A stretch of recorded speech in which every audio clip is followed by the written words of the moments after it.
Hi guys, এই মুহূর্তে আমি রয়েছি আমাদের এদিকে একটা নতুন রাস্তা হয়েছে সেই রাস্তা। আর এখানে কিন্তু রাত্রেবেলা কিন্তু অসংখ্য শিয়াল থাকে দর্শক। শিয়াল কিন্তু এখন নেই, সন্ধ্যার পরপরই এই শিয়ালগুলো নামতে থাকে এখানে দর্শক। সেই এই যে দেখছেন এখানে এখানে কিন্তু শিয়ালগুলো আস্তানা।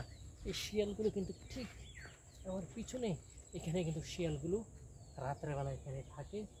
আর সন্ধ্যা হওয়ার পরে এই রাস্তা দিয়ে নামে এই শিয়ালগুলো। মাগরিবের পরেই শিয়ালগুলো ডাকাডাকি শুরু করে। এখন কিন্তু প্রায় 3টা 30 মিনিট। এই সময়টিতে বিকেলবেলা বললেই চলে, আরও বিকেল হবে আর সন্ধ্যা করবে। আর এখন কিন্তু পানি নেই রাস্তার পাশে, এভাবে মানুষজন ঘোরাঘুরি করে। আমরা কিন্তু একজন অপেক্ষা রয়েছি, সে কিন্তু চোখে দেখে না। আগে হয়তো দেখতো এক চোখে, এখন কিন্তু আরেক চোখে দেখে না। তাকে নিয়ে কিন্তু আজকের এই ভিডিওটি বানানো হবে, সে সম্পর্কে কিন্তু আমরা কথা বলবো। তাকে কিন্তু আমরা ক্যামেরার সামনে আনবো। আসলে তারা ফ্যামিলির পুরোপুরি ফ্যামিলির যে তারা 3 ভাই রয়েছে, 3 ভাই অন্ধ।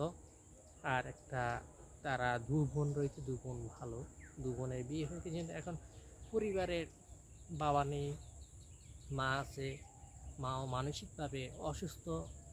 এছাড়াও ভাইয়েরা সকল ভাই এখন অন্ধ, তাদের পরিবারে দাঁড়ানোর মতো কেউ নেই।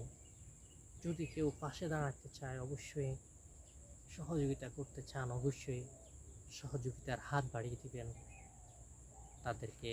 সেই জন্য আসলে আজকে তাকে নিয়ে ভিডিওটি করব। সে কিন্তু কিছুদিন আগেও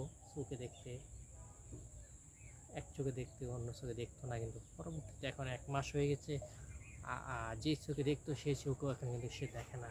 তাকে নিয়ে কিন্তু আজকে একটি ভিডিও বানানো হবে। সেই অপেক্ষায় কিন্তু আমরা রয়েছি। কিছুক্ষণ পর আশা করি সে আসবে, তার অপেক্ষা রয়েছি। সে অন্যজনের সাথে হাঁটতে পারে, একা একা সে হাঁটতে পারে না। এখন বাড়ি থেকে একা একা বাইর হইতে পারে না। আগে একা একা বাজারে যেতে দোকানদারি করতো, সে এখন সেটাও পারে না। সে আসবে, সে অপেক্ষায় আমি কিন্তু অপেক্ষায় রয়েছি। সে কোনোভাবে কিন্তু রাজি হয় না। সে ভিডিও করবে, সহযোগিতা চাবে মানুষের কাছে। এই জন্য সে কিন্তু লজ্জাবোধ করে। আমার কিন্তু সম্পর্কে চাচাতো ভাই লাগে।